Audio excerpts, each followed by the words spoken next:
I'm Shalina Tobin, aka PoshNoshGal. Today I'm joined by the incredible chef Paulo Airaudo. Paulo's worked in some of the very best restaurants on the planet, including the Fat Duck in Bray and Arzak in San Sebastian.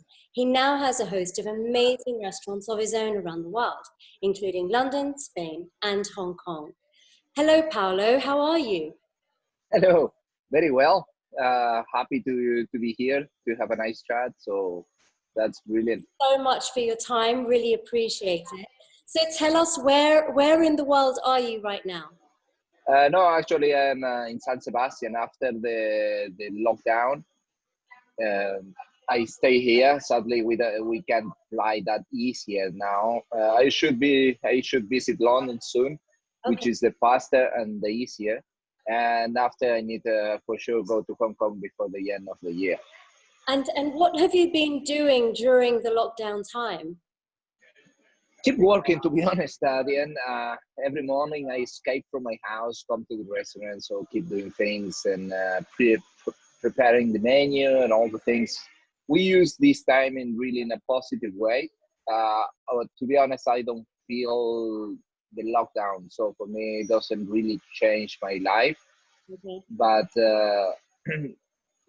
for the rest, we try to keep the mind of the team busy, so to don't stay home all day. Right. And Been keeping them that's- positive and motivated. yeah, exactly. Amazing. So Paolo, tell me a little bit about your journey. How did you start cooking? Well, this is the thing of things of the life. I started washing dishes in Argentina, and I after this helped me to travel. No, it doesn't matter in which country you are if you speak or know the language. So in the kitchen you can always find a job, an easy job. So I we start to do that and travel around the world, and I discover probably I can be quite good for this. And I say, okay, we start to push more, and here we are.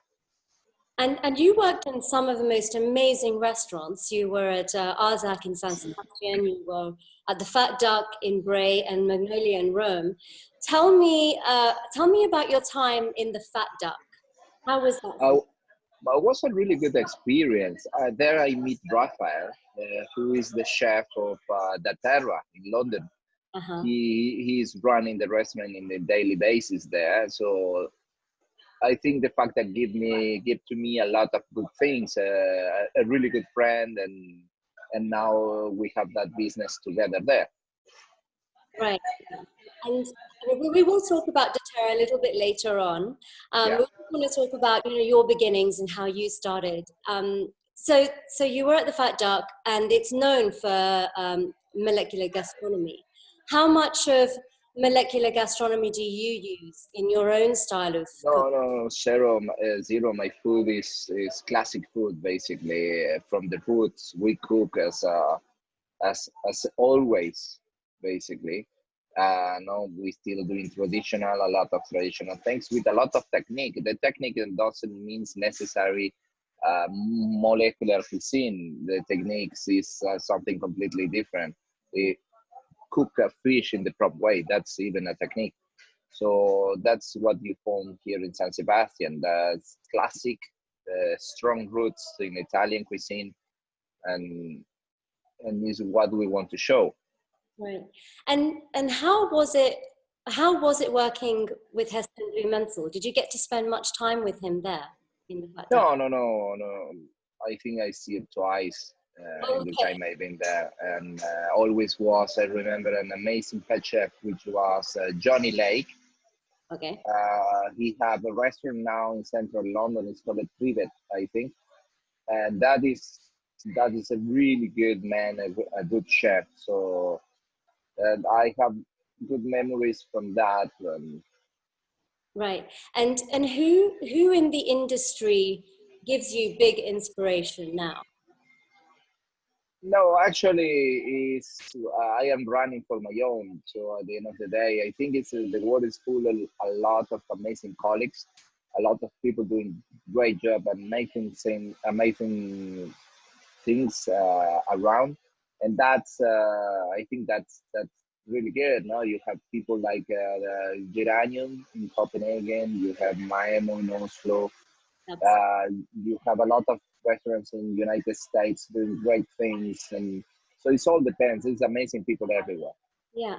And I mean, you, when you first started, your first restaurant was La Bottega in Geneva, and you got Yeah, your Michelin star within 4 months. That must have, I mean, what an amazing start to your career. yeah. I can't complain about it. To be honest, we don't expect it. Don't was the idea. We want to make only good food, and that's it. And we've been really lucky, to be honest. And that helped us to develop the business in another way. And after that, okay, well, things of the life, I step away from the business and I moved to San Sebastian and I opened Amelia, Hmm. which is doing, we are doing quite well. And you also, within 6 months, you got a Michelin star at Amelia as well, where you Yeah, must have been expecting it for your second restaurant. no, that yes, we built the restaurant to put it on the top to push for something, as the same for Da Terra. Yeah. And San Sebastian, I mean, it has to be one of my favorite culinary destinations. We went at a time where they had the firework festival in August. It was a stunning Ah, well, experience. Semana Grande. Yeah, it was just beautiful. And I mean, the cuisine there, all of the restaurants, they've got the highest number of Michelin star restaurants per capita. So, I mean, how did you choose San Sebastian as a location to start with? Well, San Sebastian is in certain way a very traditional city from the point of view of food, even for the Michelin star places. So always I say I come here because we don't have competition. Basically, talking about business, I know prop business. So what we do is completely different. So for that reason, I decided open here. Hmm. And then after that, you moved into London. You opened Da Terra. So Yeah. tell me how London came about. Well, then there was a particular situation. The owner of the hotel, which that hotel hosts before a really big chef, Nuno Mendes, Yes. and well, things of the life, the place they closed. The restaurant was there. So after we decided to open the Terra, the restaurant come out, we make a plan, put some ideas in the paper. I speak with Rafael, which is the head chef and my partner there, and we decided to open. And it wasn't, again, your track record of opening a restaurant and getting a Michelin star within Yeah, months. well, that we we try, we work for that, but we didn't expect it. So we say, okay, well, if happens. If not, we understand next year. But we've been lucky, or the proposal or food or philosophy likes to the inspectors, so it was really good. Yeah. More than welcome.